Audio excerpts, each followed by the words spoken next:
Hello, and welcome to Eastern Roman history. Previously, we learned how the Arabs and Romans bitterly fought each other during the 670s, with the Arabs launching raids against the Aegean Islands, Anatolia, and North Africa. In 674, a major Arab invasion force, with both a large fleet and an army of over 30,000 men, marched against Lycia, but was decisively defeated by a Roman army, the Roman navy winning a similarly decisive victory at sea thanks to the invention of Greek fire by Callinicus. With the pace of Arab assaults waning, Emperor Constantine IV assembled his forces called the Mardiites, who launched a daring foray into the Levant. Through the efforts of the Mardiites, they brought the Arabian juggernaut to a stop by AD 680, when their bellicose caliph, Muawiyah, died. These turning points in Roman fortunes in the 670s were preceded by an Arab siege of Constantinople in AD 667 to 669, whose testimony is recorded in the Acts of the Sixth Ecumenical Council in AD 680. The siege had prevented the Patriarch Thomas from sending his synodical letters to the Pope. So what actually happened during the first Arab siege of Constantinople? That is what this video shall explore. I would like to thank my generous patrons for their support, and if you enjoy this video, please like and subscribe for more content about the late Roman and Byzantine Empire. Stay notified using the bell, and now let us continue. We must wind back events to the closing years of the reign of Emperor Constans II. In AD 662 to 663, the emperor had taken the Opsikion army to tour Greece from Thessalonica to Athens and Corinth. From there he sailed to southern Italy, campaigned against the Lombards, visited Rome, and then travelled to Sicily, where he established his headquarters in the west for the rest of his reign. Before he left Constantinople, he had executed his brother Theodosius and placed his wife, Fausta, his three sons, Constantine IV, Heraclius and Tiberius, and a regency council headed by the patrician Theodore and Cubicularius Andrew in command of the capital. Not much is known about Constans II's reign in Sicily, but according to papal letters and other Western sources, business continued as normal, and he spent some time reorganizing the Western provinces. He also defended North Africa from Arab attacks. However, in the spring of AD 667, hostilities between the Eastern Roman Empire and the Islamic Caliphate heated up due to the revolt of the strategos of the Armeniacon, Syborius. Having rebelled, he intended to march on Constantinople and make himself emperor. To be victorious, he needed help and sent envoys to the Arabs to enlist their support. The co-emperor also sent Andrew to try and outbid Syborius, but after the latter promised a year's tax revenue to the caliph, the Arabs obligingly sent an army led by Fadala to join Syborius' march on Constantinople. An army led by the loyal officer Nicephorus was dispatched to challenge Syborius, but it never came to a battle. In preparation for the coming fight, Syborius trained his troops. One day his horse threw him while leaving a town called Hadrianopolis in Anatolia. As he fell, he crushed his head against the town gates and died. Fadala, who was leading the Arab supporting force, heard of the death of their ally and consulted the caliph. Muawiyah decided to send his son Yazid with reinforcements to continue the campaign to advance on Constantinople. Once the two forces linked up, they marched to Chalcedon and spent the winter of AD 667 to 668 there. Constantine IV moved the relics of Saint Euphemia from Chalcedon to Constantinople to protect them. An Arab fleet was dispatched, arriving in the autumn of 667 to blockade the Sea of Marmara, preventing the Patriarch Thomas from sending his synodical letters to Rome. In the spring of AD 668, the Arabs crossed the straits and besieged Constantinople. It is at this juncture that the new Rome was imperilled for the first time by the Arabs. This was yet the second time a foreign army had attacked Constantinople in the 7th century. The Avars, Slavs, and Persians had tried in AD 626. But what happened next? Fortunately, two 8th century Spanish chronicles, the Continuatio Hispana and the Continuatio Byzantina Arabica, tell us what happened. These two sources are the next most contemporary sources to the siege, and although they were not eyewitnesses, they share many textual parallels and are likely based on an early Umayyad source, which is now lost. This is what the Continuatio Byzantinia Arabica says. Muawiyah, king of the Saracens, dispatched 100,000 men to subdue Constantinople. They were to serve under his son Yazid, to whom he had also decreed his kingdom. They surrounded it with a siege through all the springtime until they could no longer bear the pain of hunger and pestilence.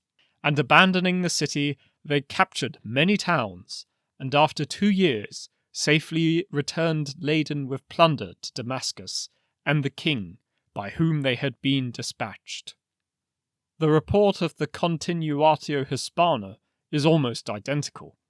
Muawiyah sent 100,000 men under the command of his son to Constantinople.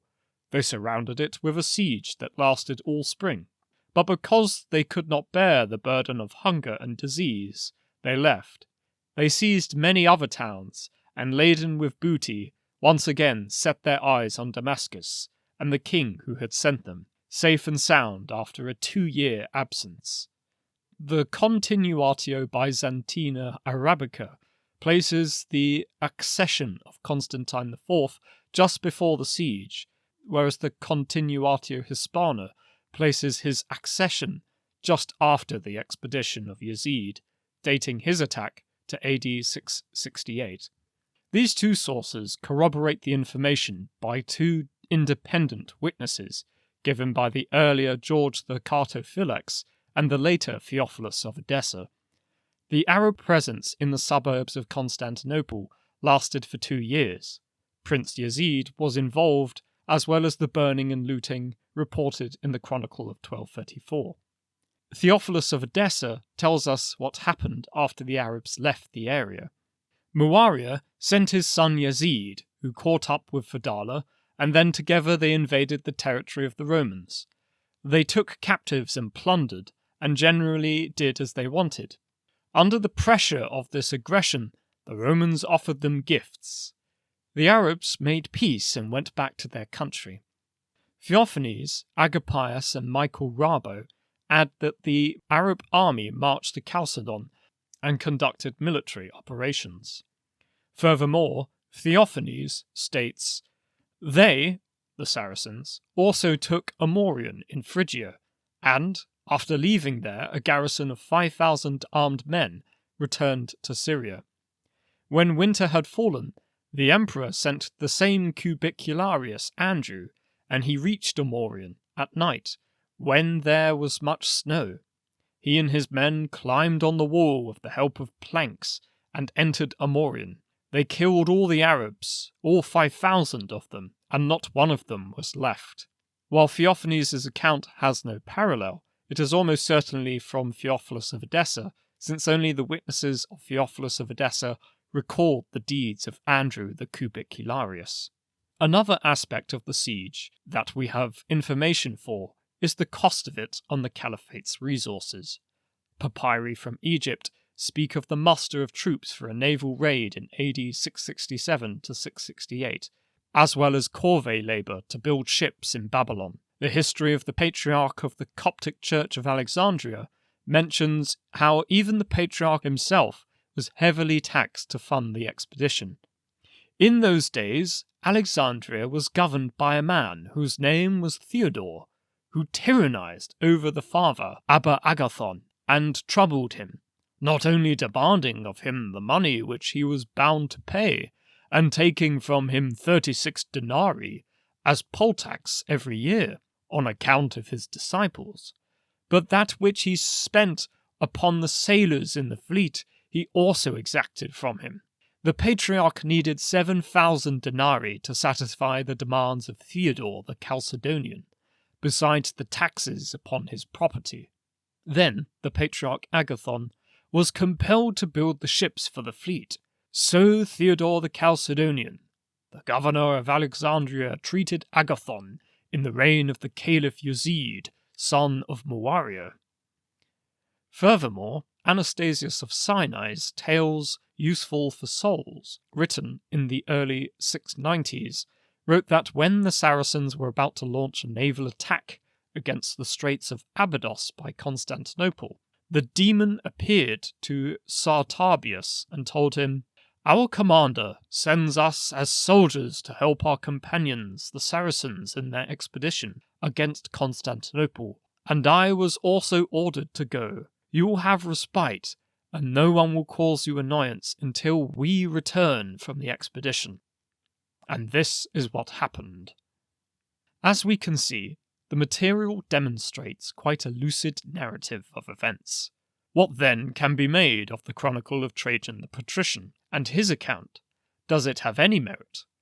What appears to be the case is that his whole section about the siege and much of the beginning of Constantine IV's reign is compressed into a blurb. There are several things that Trajan got correct. The siege of Constantinople is placed right at the very beginning of Constantine IV's reign.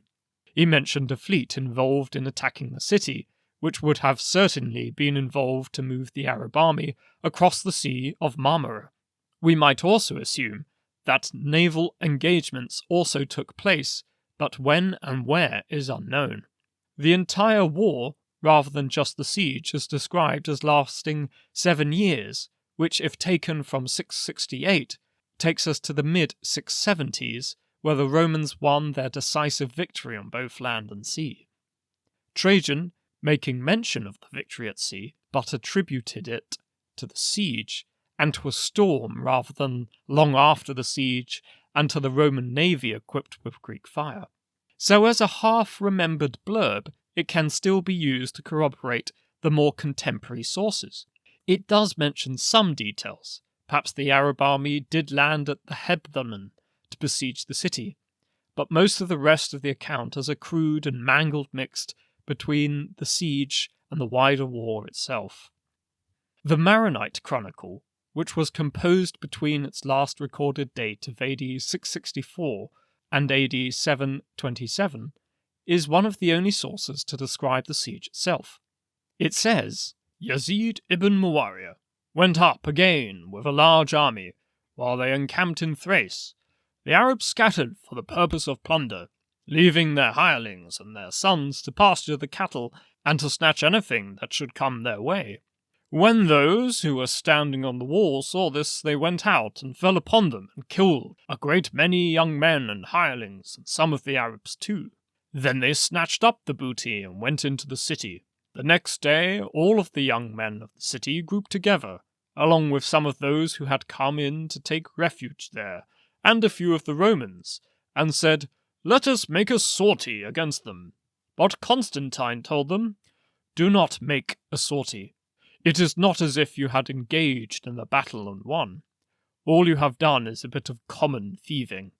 But they refused to listen to him. Instead, a large number of people went out armed, carrying banners and streamers on high, as is the Roman custom. As soon as they had gone out, all the gates were closed. The king had a tent erected on the wall, where he sat watching. The Saracens drew them after them, retreating a long way away from the wall, so that they would not be able to escape quickly when put to flight. So they went out and squatted in tribal formation. When the others reached them, they leapt to their feet and cried out in the way of their language, "God is great!"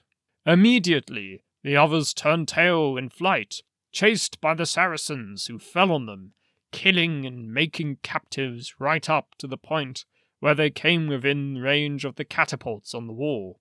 In his fury with them, Constantine was barely willing to open the gates for them. Many of them fell, and others were wounded by arrows.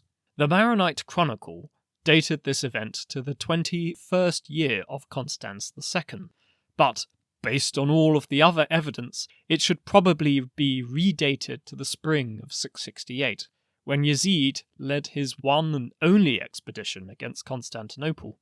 The absence of this episode from Theophilus of Edessa seems to be an issue with the original text for AD 663 to 668. This forced Agapius to use other sources to fill the gaps in his history for this period. As a result, it likely explains why Theophanes, Agapius, Michael Rabo, and the Chronicle of AD 1234 do not cover the last years of Constans II's reign in much detail and omit this siege. Another source for the siege is the Typicon of the Great Church. On the 25th of June, one of its liturgies commemorated the help provided, contrary to reason, and beyond any hope by the great God and our Saviour Jesus Christ, through the prayers of Our Lady, the All-Holy Theotokos, and ever Virgin Mary, who bore him without seed, against the godless Saracens, who were besieging our imperial city by land and sea. As the 16th of August is when the second Arab siege was lifted, it stands to reason that the liturgy dates the end of the first Arab siege to the 25th of June, AD 668. There is some archaeological evidence that Constantine IV repaired the walls of Constantinople in AD 667 to 668, based upon an inscription from the Rhesion Gate. The work was carried out by the curator Domus Divinae Marinus. Either the Emperor Constantine undertook the work in preparation for a siege, or to repair the damage done by one. There are also several Arab sources that talk about the adventures of Yazid while he was at Constantinople, but the last substantial piece of evidence for the first Arab siege of Constantinople is the 10th century history of the Caucasian Albanians by Movses Daskuranki. It says, "The king of the south again summoned the praiseworthy prince of the east, Janshir, with an invitation promising many gifts to add to his previous honours and to increase his glory. For leading citizens of the town of Byzantium had come to him to accept the yoke of tribute the sons of Hagar, and since eunuchs had undertaken to kill Constantine in the 30th year of his reign, the king had ordered them to remain where they were until the arrival of the Prince of the East. The celebrated lord arrived with his previous retinue, and was welcomed with more reverence and esteem than on the previous occasion, for he commanded that the palace of his own brother be prepared for his repose, and that he be always seated with him at table. And then he ordered him to enter into peaceable negotiations with the honourable gentleman who had come from the imperial city. The king was greatly amazed at his judicious and profound knowledge, and the ambassadors from the kingdom of Greece were no less grateful to him, for he endeavoured in many ways to advise the king to their advantage." Despite some obvious dating errors, including placing this account after the year it is dated and the length of Constans II's reign, it corroborates the Chronicle of 1234, which says that Constantine IV sent ambassadors to negotiate for the expedition of Yazid to withdraw from the vicinity of Constantinople, even willing to pay tribute to do so. The conclusion of a peace treaty after the first siege of Constantinople ended may well have been how this ignominious expedition ended, with the Romans humbled and the Arabs devastated by hunger and disease. Meanwhile, in Syracuse, the last recorded act of Constans II, as attested by Agapius, was his return from a campaign against the Slavs in AD 668. Although the location is unknown, it could have been directed against northeastern Italy where Slavs, Avars and Lombards threatened Roman possessions near Ravenna. On the 15th of July 668, Constans II was assassinated while taking a bath in his palace in Syracuse. Theophilus of Edessa records, "For he went into the bathhouse with Andrew, son of Troilus, and while he was washing the king, covering his head with shampoo and soap, so that he was unable to open his eyes, Andrew took a silver bucket, which he had placed in front of the king, and brought it down on his head and battered him." Agapius adds that it was some hours before anyone decided to check on the emperor, and he gave up the ghost soon afterwards. With the unpopular but legitimate emperor dead, Mezizius, an Armenian commander of the Opsikion, was made emperor. However, the 7th century theologian Anastasius of Sinai, in his sermon against the Monothelites, replaced the silver bucket with a sword, something corroborated by the contemporary life of Pope Martin, written in Greek. Furthermore, the Continuatio Byzantina Arabica describes how Constans the Augustus was killed at the renowned city of Syracuse in Sicily by a plot of his ministers, having ruled for 27 years.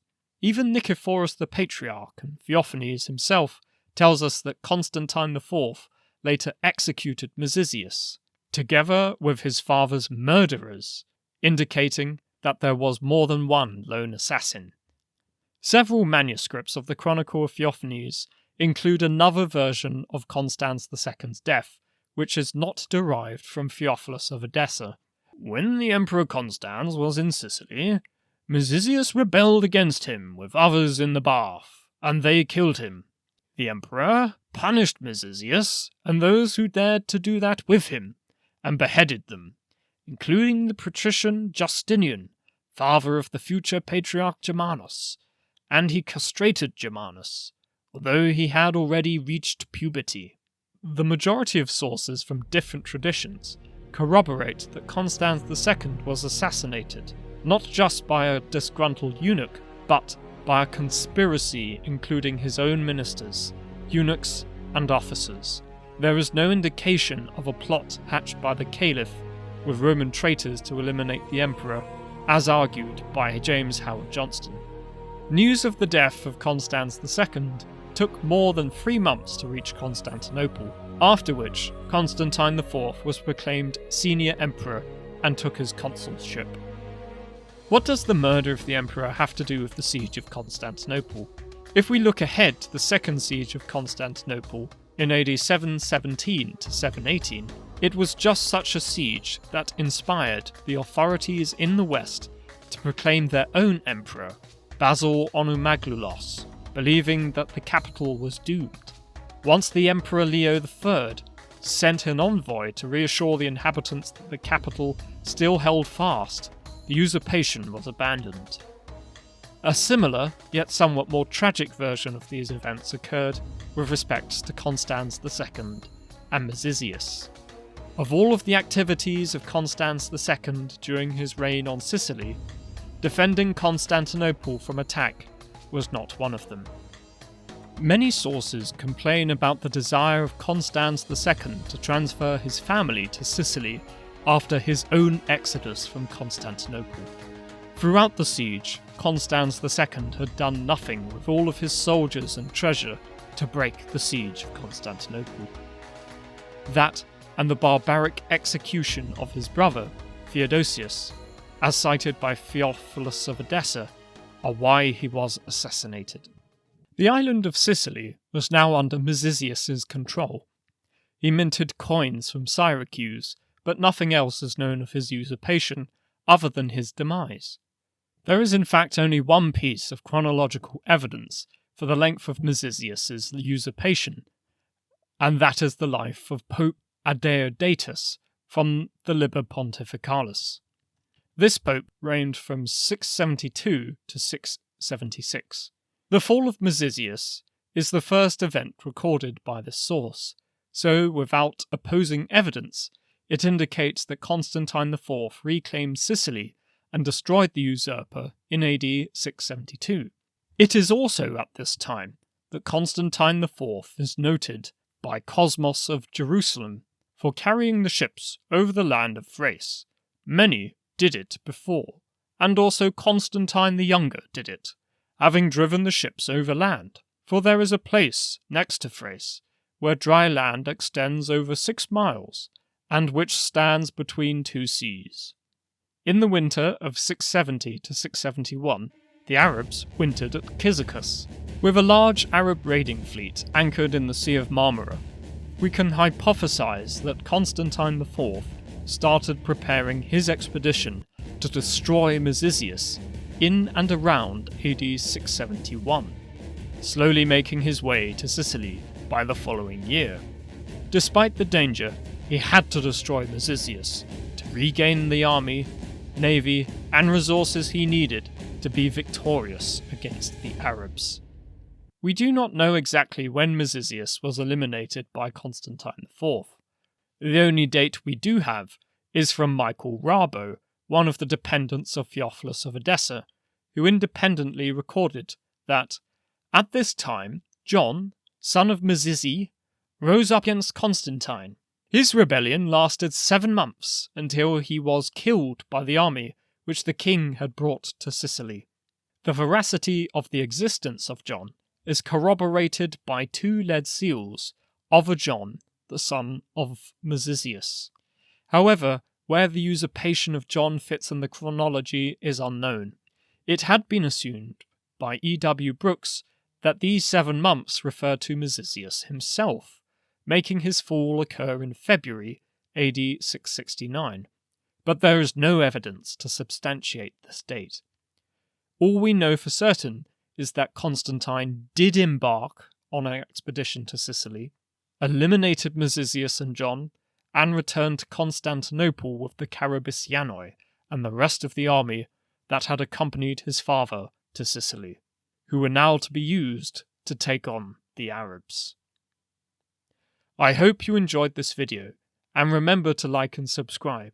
It certainly leaves a lot of food for thought, and there are still many questions to answer, but goes some way to provide a version of events based on contemporary and near-contemporary sources.